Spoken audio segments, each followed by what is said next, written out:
I have presided over thousands of courtroom disputes. I have seen wealthy people sue poor people, neighbors sue neighbors, families tear each other apart over money. But one case has stayed with me for years because it reminded me that poverty is not a character flaw. Cruelty is. I still remember the morning a heavy-set woman named Karen Holloway walked into my courtroom wearing designer clothes, expensive jewelry, and a smile that suggested she had already won. Across from her sat a homeless mother holding the hand of her 7-year-old daughter. She owned almost nothing, yet by the end of that hearing, she possessed something Karen never did: the truth. And believe me, when Karen realized the evidence she had mocked would destroy her entire case, the silence inside that courtroom became unforgettable. Before we go any further, make sure you have subscribed to this channel for more powerful courtroom stories like this one. And if you haven't subscribed yet, do it now. Also, comment below and tell us where you are watching this video from. Now let me take you back to where this case truly began. The plaintiff was a woman named Rebecca Hayes, 34 years old, recently homeless, living with her young daughter in a temporary family shelter after escaping an abusive relationship. Calm, soft-spoken, exhausted. The kind of exhaustion you don't cure with one night's sleep. Years on the bench teach you that hardship leaves fingerprints no camera can capture. Rebecca carried those fingerprints everywhere. Across from her sat Karen Holloway, 46 years old, expensively dressed, perfect hair, du austere handbag placed carefully beside her chair. She looked around the courtroom as though she found the entire experience beneath her. Interesting, very interesting, the dispute involved a car accident in a grocery store parking lot. Karen claimed Rebecca intentionally backed into her luxury SUV, causing more than $18,000 in damage. Rebecca denied it completely. She insisted Karen's vehicle already had significant damage before the incident. Karen demanded full payment. Interesting. Very interesting. I asked Karen to explain what happened. She stood immediately. Confident, very confident. According to Karen, Rebecca was careless, irresponsible, distracted. She repeatedly emphasized one detail: Rebecca's financial situation. She doesn't even have a home. The courtroom became quiet. Karen continued, "How can someone who can't even pay rent be trusted to tell the truth?" Interesting, very interesting. Years on the bench teach you something important.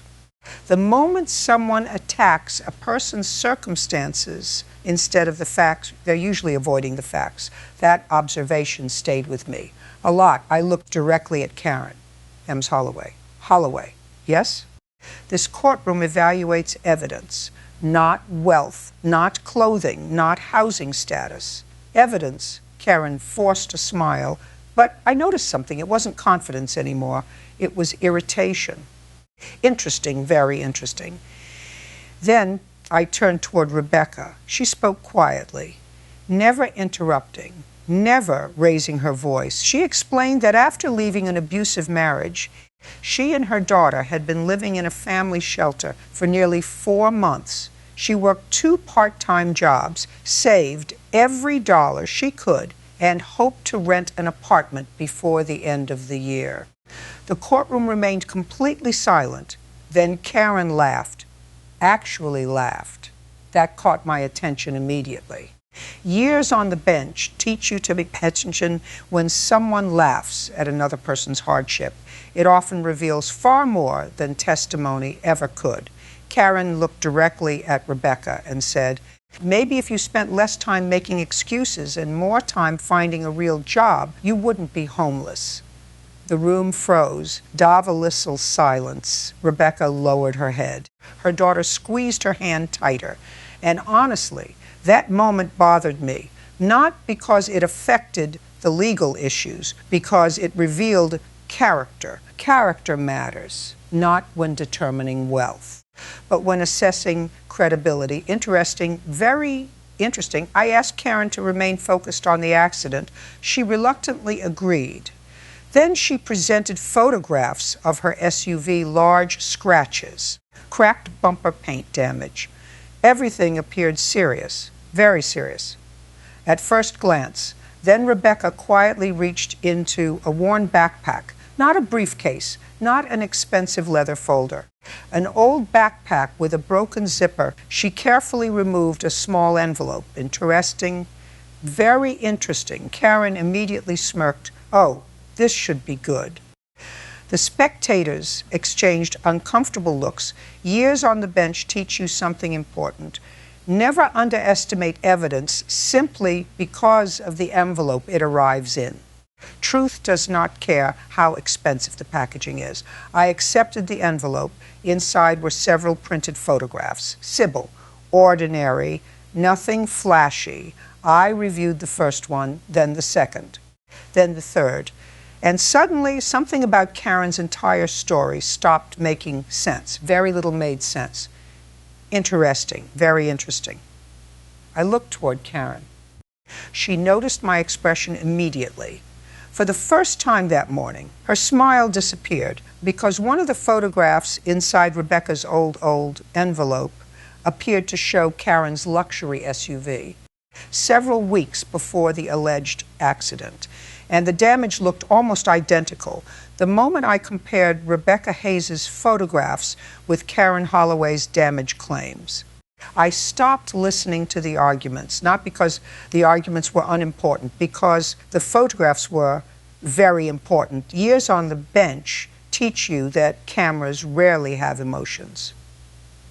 People do.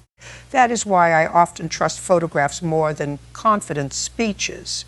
The courtroom remained silent. Karen watched me carefully. Rebecca sat quietly beside her daughter. The spectators leaned forward. Everyone sensed the hearing had shifted. I reviewed the first photograph again, then another, then another. Interesting, very interesting. Each image showed Karen's luxury SUV parked outside what appeared to be a shopping center. The date stamp immediately caught my attention. 3 weeks before the alleged parking lot accident. Interesting, very interesting. That observation mattered a lot. I looked toward Karen. Have you seen these photographs before? A pause, then no. Interesting, very interesting. Because her answer came much slower than her earlier ones. Confidence was beginning to disappear. I examined the bumper carefully. The scratches appeared remarkably similar, not generally, specifically. The same location, the same pattern, the same crack near the lower corner. Interesting, very interesting.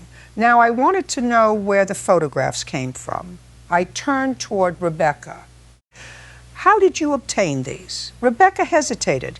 Years on the bench teach you that honest people sometimes hesitate because they are nervous.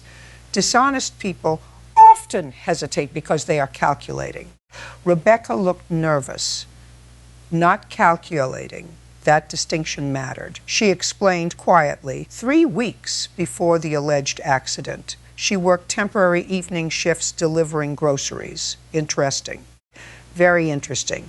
One delivery took her to the same shopping center where Karen frequently parked. As she waited for a customer, another vehicle backed into Karen's SUV. Not hard, but hard enough to leave visible damage. Rebecca instinctively took photographs because she thought the drivers might need a witness. Interesting, very interesting. The other driver eventually exchanged insurance information with Karen. Rebecca thought nothing more about it until weeks later, when she received legal papers accusing her of causing the exact same damage. The courtroom became silent, domiciled silence. I looked toward Karen. She immediately shifted in her chair. That reaction caught my attention. Years on the bench teach you that body language often changes before testimony does. Karen's body language was changing rapidly. I asked a simple question. Were you involved in an earlier parking lot accident? A long pause followed, then, yes. Interesting, very interesting. The spectators exchanged stunned looks, because that fact had never appeared in Karen's complaint. Not once, I continued. Why wasn't that disclosed? Karen immediately answered, because it wasn't relevant. Interesting answer. Very interesting answer, because if the earlier accident involved the same damaged bumper, it was extraordinarily relevant. That distinction mattered enormously. Then I reviewed Karen's repair estimate. Interesting, very interesting. The estimate described fresh impact damage. Fresh. That word immediately caught my attention because the photographs suggested otherwise. I looked toward Karen again. Did you repair your vehicle after the earlier accident? Silence. Then, no. Interesting. Very interesting, because now another important question emerged. If the vehicle had never been repaired, how could Karen confidently claim Rebecca caused all of the damage? The room became quiet, very quiet. Then Karen tried changing the subject. People often do that when uncomfortable facts begin appearing. She pointed toward Rebecca. She doesn't even have insurance. Interesting, very interesting. Agin, not evidence, just another attack on Rebecca's circumstances. Years on the bench teach you that people who possess strong facts rarely need personal insults. Karen seemed to need them constantly. That observation mattered a lot. Then Rebecca quietly reached into the same worn envelope again. Interesting, very interesting. She removed another document, a folded receipt, old creased. Nothing impressive. Karen laughed. Actually laughed. She's carrying trash. The courtroom froze. Rebecca's daughter lowered her eyes. And honestly, that moment bothered me more than Karen realized. Because years on the bench teach you never to judge evidence by appearance. Some of the strongest evidence I've ever seen arrived folded in old envelopes. I accepted the receipt, then carefully unfolded it. Interesting, very interesting. It wasn't a grocery receipt. It wasn't a repair invoice. It was a parking garage receipt. The timestamp immediately caught my attention. Same day as Rebecca's photographs, same shopping center, same approximate time. Interesting, very interesting. The receipt confirmed Rebecca had been exactly where she claimed to be. That mattered a lot. Then I found something handwritten on the back, a license plate number. Interesting, very interesting. I looked toward Rebecca. Who wrote this? I did. Why? Because I thought the insurance company might need it. The courtroom became silent. Interesting, very interesting, because according to the handwritten number, the vehicle that struck Karen's SUV 3 weeks earlier was completely different from Rebecca's. Completely different. I slowly looked toward Karen. Her face had gone pale, very pale, because she knew exactly what I had just realized. And honestly, the most damaging evidence hadn't even appeared yet because Rebecca quietly reached into her backpack one final time and removed something Karen clearly never expected anyone to see, something that could completely destroy her credibility before the hearing was over. The moment Rebecca Hayes reached into that old backpack for a third time, every person in the courtroom watched her, not because the backpack looked important, because everything that had come out of it so far had been years on the bench teach you that truth rarely arrives wrapped in expensive packaging. Sometimes it arrives folded, worn, and carried by someone who has almost nothing left. The courtroom remained silent. Karen Holloway no longer looked relaxed. Rebecca carefully removed a small notebook, plain blue. Its corners were bent from use. Interesting, very interesting. Karen immediately rolled her eyes. Oh, now she's bringing a diary? The spectators shifted uncomfortably. Years on the bench teach you something else. People who mock evidence before seeing it are often worried about what it contains. That observation stayed with me a lot. I accepted the notebook. Inside were handwritten notes, dates, times, license plate numbers, short observations. Everything was organized, very organized. Interesting, very interesting. I looked toward Rebecca. "What is this?" she answered quietly. "I started writing everything down after I left my husband." The courtroom became silent. She continued. "My counselor told me to document important events because I was under a lot of stress and afraid I'd forget details." Interesting. Very interesting. That explanation immediately made sense. Trauma often affects memory. Many counselors encourage written records. I reviewed the entries, then another, then another. The handwriting remained consistent. The dates matched other documents already admitted into evidence. Interesting, very interesting. Then I reached the entry from the day Karen's SUV had allegedly been struck weeks before the lawsuit. I read it carefully. Rebecca had written silver SUV hit while parked, woman wearing white jacket arguing with older driver, took photos in case police needed witness. The room became quiet, very quiet.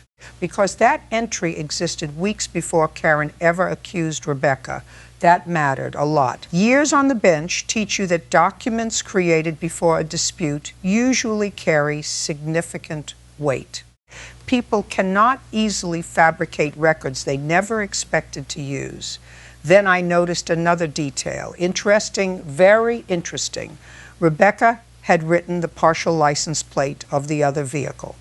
I compared it with the number on the parking receipt. They matched. Exactly. The spectators exchanged stunned looks. Karen looked away. That reaction immediately caught my attention. I asked her another simple question. "Did you exchange insurance information with another driver that day?" A long pause followed, then yes. Interesting. Very interesting. "So why wasn't that accident disclosed in your complaint?" Karen hesitated. Years on the bench teach you that repeated hesitation often signals a weakening position. "Finally," she answered. My attorney said, "It wasn't necessary." Interesting answer. Very interesting. The problem was simple. Karen wasn't represented by an attorney. She had filed the lawsuit herself. That contradiction mattered enormously. I looked directly at her. "You don't have an attorney in this case." Silence. Dotspissel silence. Then Karen quickly corrected herself. "I meant someone gave me advice." Interesting, very interesting.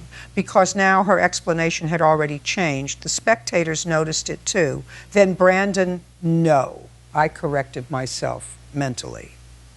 This wasn't Brandon's case. This was Rebecca's. Years on the bench teach you to stay focused on names because details matter. Rebecca quietly raised her hand.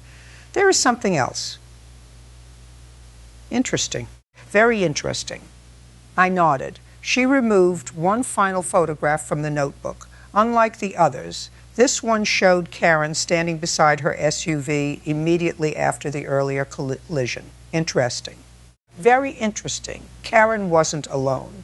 She was speaking with the other driver. Both were pointing directly at the damaged bumper.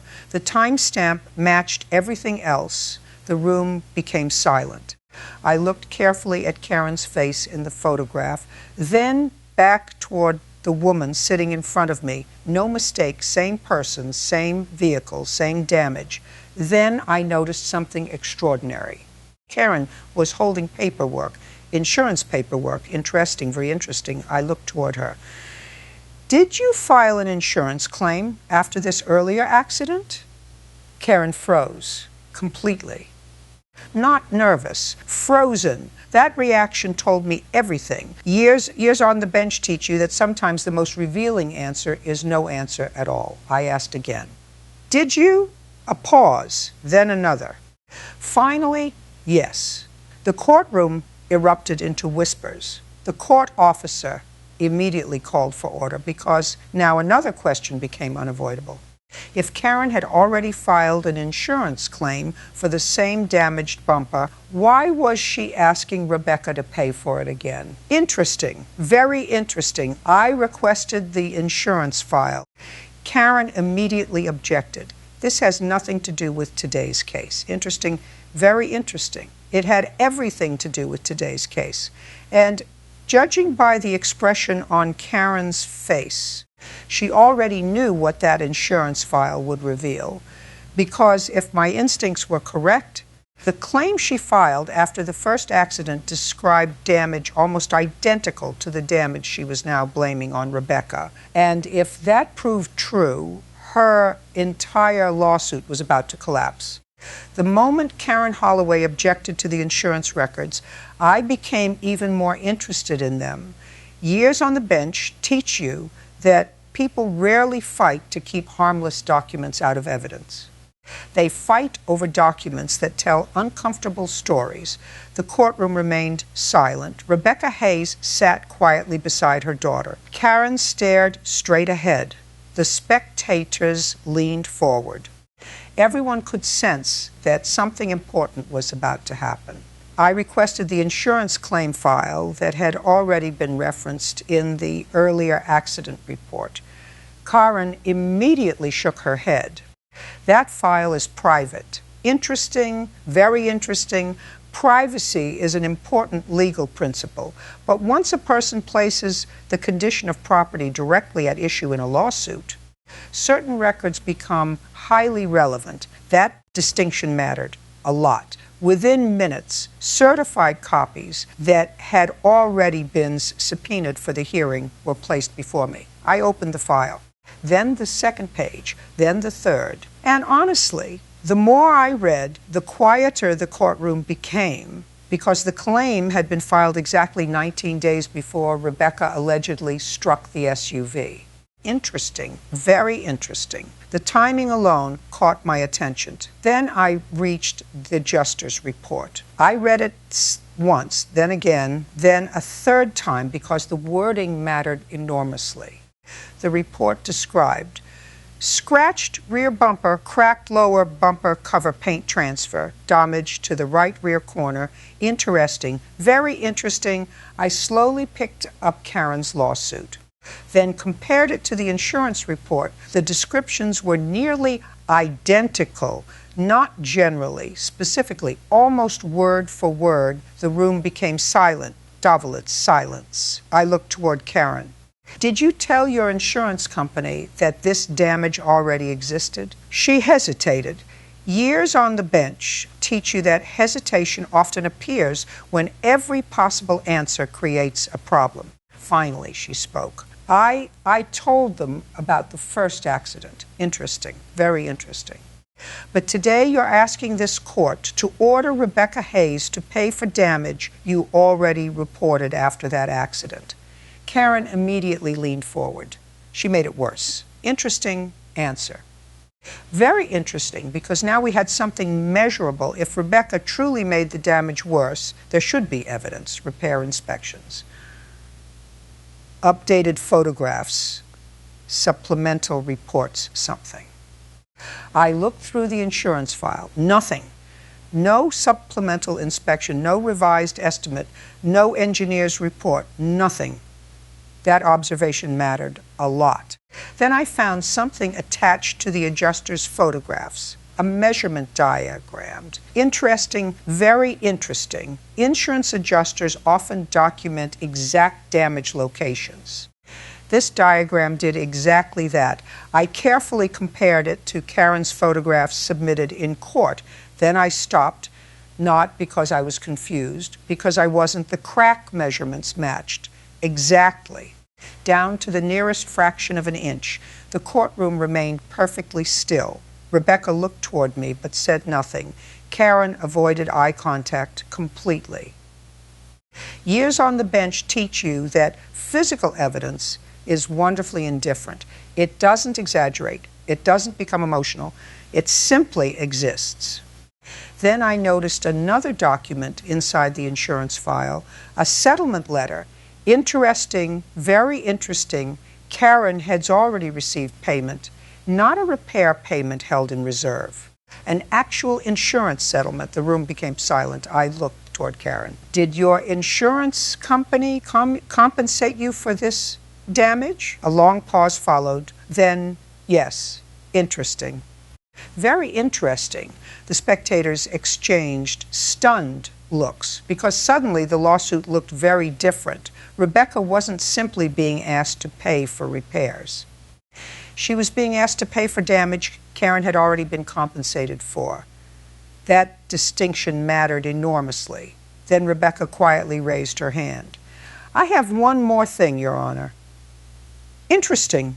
Very interesting. She reached into her backpack once again. Karen actually laughed. That backpack is never ending. No one else laughed, not a single person. Because by now everyone understood something Karen didn't. Every time Rebecca reached into that old backpack, the truth became a little clearer. Rebecca carefully removed a folded piece of paper. Nothing expensive, nothing dramatic, just a single folded sheet. I unfolded it. It was a text message printout. Interesting, very interesting. The messages had been exchanged between Karen and her insurance adjuster. One sentence immediately caught my attention. I read it once, then twice, then a third time. Because I wanted to be absolutely certain, the adjuster wrote, "Please remember to repair the bumper before any additional damage occurs." The courtroom froze. Davenselt silence. Then Karen's reply appeared immediately beneath it. I'll get around to it. Interesting, very interesting, because according to the dates, she never did. Instead, 19 days later, she filed this lawsuit against Rebecca. I slowly looked up. Karen's face had gone completely pale, and honestly, the most damaging piece of evidence still hadn't appeared. Because attached to those text messages was a photograph sent by Karen herself, a photograph that would reveal something she never expected anyone in that courtroom to notice, something so specific that once I saw it, I knew exactly how this case was going to end. The moment I opened the photograph attached to Karen Holloway's text message, the courtroom became so quiet that I could hear pages turning in the gallery. Years on the bench teach you that one photograph can sometimes outweigh hours of testimony, especially when the photograph comes from the person making the accusation. The courtroom remained still. Rebecca Hayes sat quietly beside her daughter. Karen stared at the table. The spectators leaned forward, and I began studying the image. Interesting, very interesting. At first glance, it appeared ordinary. Karen's luxury SUV parked in her driveway, rear bumper visible. Nothing unusual. Then I zoomed in, and everything changed. Interesting, very interesting. The crack in the lower right corner of the bumper matched every previous photograph. The scratches matched. The paint transfer matched. But something else caught my attention. A tiny white paint chip, barely noticeable, located directly beside the crack. I compared it with Rebecca's photographs from 3 weeks earlier, then with the insurance adjuster's photographs, then with the images Karen submitted to this court. The same paint chip appeared in every single photograph, exactly the same size, exactly the same location. Years on the bench teach you that damage changes over time. Fresh impacts alter existing damage. Cracks spread paint flakes differently. Panels shift. This damage had not changed, not in any meaningful way. The courtroom remained silent. I looked toward Karen's Holloway. No answer. Can you explain why this exact paint chip appears in photographs taken before the alleged accident with Ms. Hayes? A long silence followed. Then, I don't know. Interesting, very interesting. Because earlier Karen had an explanation for everything. Now she had none. That observation mattered a lot. Then I continued reviewing the insurance correspondence. And honestly, this is where the case became unforgettable. I found an email from the insurance adjuster requesting updated repair photographs. Karen responded only a few hours later. Interesting, very interesting. I read the email once, then twice, then a third time because I wanted to be absolutely certain. Karen wrote, "I'm thinking of waiting a little longer before fixing it." The room remained silent. I continued reading. "It may make more sense financially." Interesting, very interesting. The spectators exchanged stunned looks. The wording was vague, but it immediately caught my attention.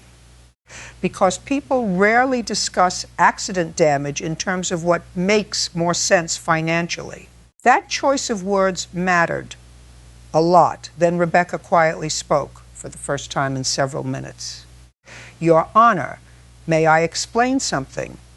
I nodded. She looked toward Karen, not angrily, not triumphantly, just calmly. Rebecca explained that after the parking lot incident, Karen approached her before police arrived. According to Rebecca, Karen looked at the bumper and quietly said, "This thing was already messed up." The courtroom froze. Interesting, very interesting. I turned toward Karen. "Did you make that statement?" Silence opposite silence. Years on the bench teach you that silence often becomes an answer when every spoken answer creates a bigger problem. Karen finally shook her head. "No." Interesting answer. Very interesting, because Rebecca wasn't finished. She reached into the worn backpack one final time. The spectators immediately leaned forward. Even Karen noticed. That backpack had become the most feared object in the courtroom. Rebecca removed an old cell phone. The screen was cracked. The protective case was faded. Nothing impressive. But appearances rarely matter. Evidence does. Rebecca explained that after leaving her abusive marriage, she began recording many public interactions because she often feared confrontations. Interesting. Very interesting. She searched through the phone, then handed it to the bailiff. A short video played. The quality wasn't perfect. The sound included traffic, people walking, shopping carts rolling by. Then Karen's voice became clear. The courtroom fell completely silent. Karen looked at her own bumper and said, "Well, it was already damaged anyway." Nobody moved. Nobody spoke. I continued listening. Then Karen added another sentence, the sentence that changed everything. "If your insurance covers it, maybe this works out for both of us." The room exploded. Gasps, whispers. Shock, actual shock. The court officer immediately called for order, again and again, because those weren't Rebecca's words. They were Karen's, her own voice. Recorded only seconds after the parking lot incident. Interesting, very interesting. Karen buried her face in her hands. For the first time that morning, she stopped pretending. No more insults.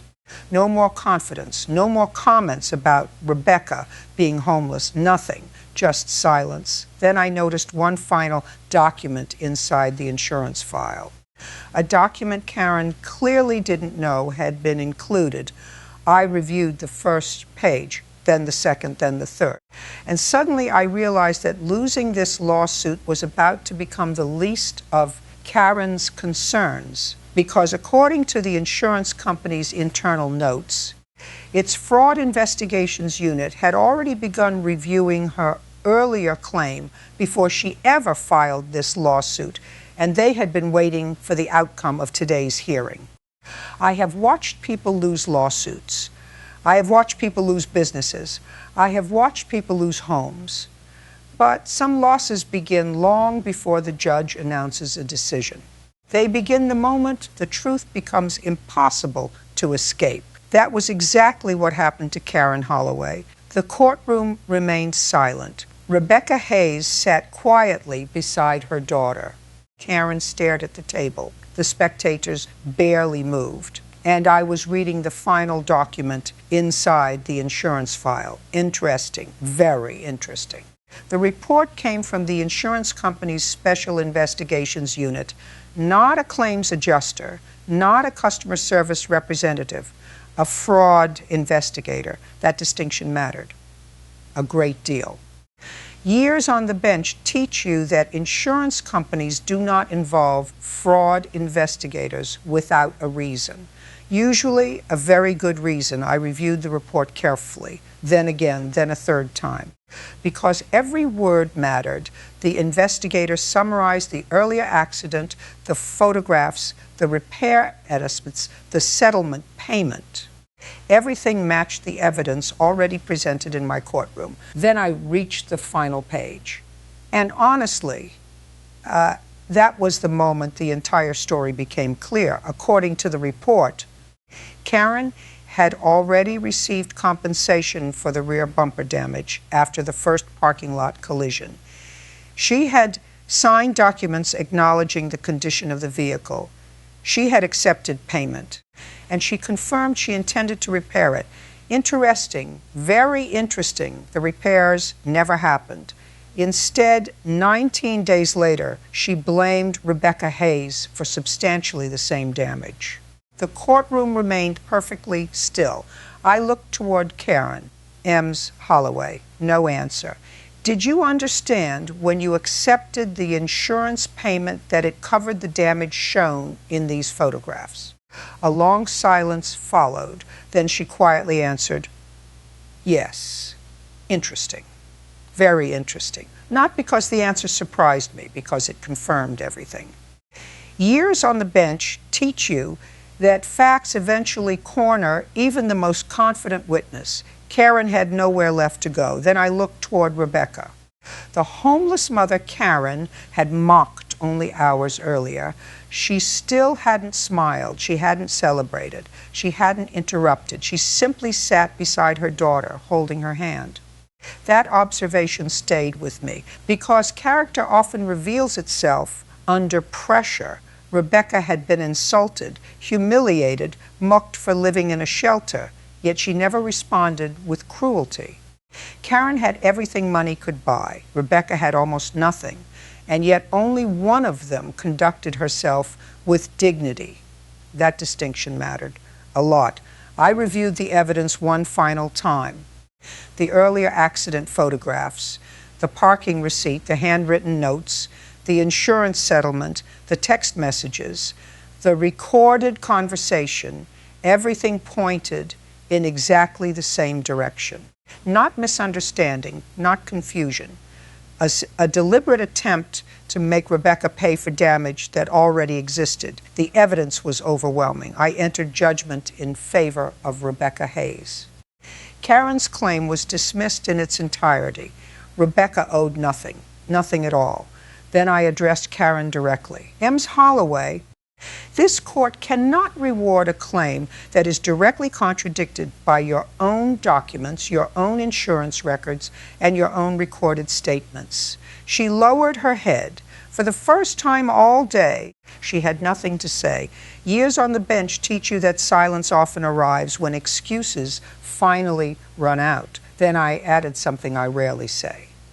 Your repeated comments about Miss Hayes being homeless had absolutely no value in determining this case. The courtroom remained silent.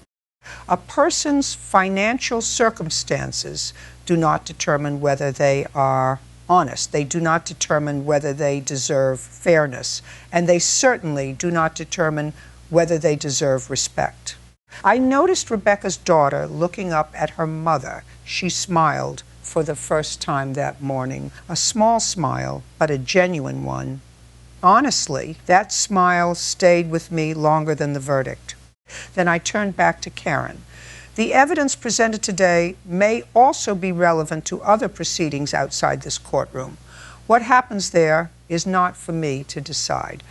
I didn't need to say more. Karen understood exactly what I meant. The insurance investigation was already underway.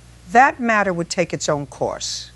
As people began gathering their papers, Rebecca quietly placed the old backpack over her shoulder. The same backpack Karen had laughed at. The same backpack Karen called trash. Interesting. Very interesting. Because inside that worn backpack was every piece of evidence necessary to expose the truth. Years later, I still remember that case, not because it involved an expensive SUV, Not because of the insurance records, not because of the lawsuit. I remember it because of one moment. The moment Karen looked at a homeless mother and decided that poverty made her less believable. She couldn't have been more wrong. Years on the bench have taught me something I hope every person remembers. Expensive clothes cannot buy credibility. Luxury cars cannot purchase honesty. A designer handbag cannot replace integrity, but careful records, truthful testimony, and quiet dignity, those things are priceless. Karen humiliated a homeless mother in open court because she believed the jury of public opinion would judge appearances instead of facts. Instead, the facts judged her. And by the time the hearing ended, the woman Karen mocked for carrying an old backpack walked out with her dignity intact. Karen walked out with something far heavier than a financial loss. She walked out knowing that every insult she used against Rebecca had only revealed the weakness of her own case, because in every courtroom I have ever served, one rule has never changed. Truth doesn't care how rich you are. Truth doesn't care where you sleep at night. And truth never asks whether you're wearing a designer suit or carrying a worn-out backpack. It simply waits until someone is willing to listen.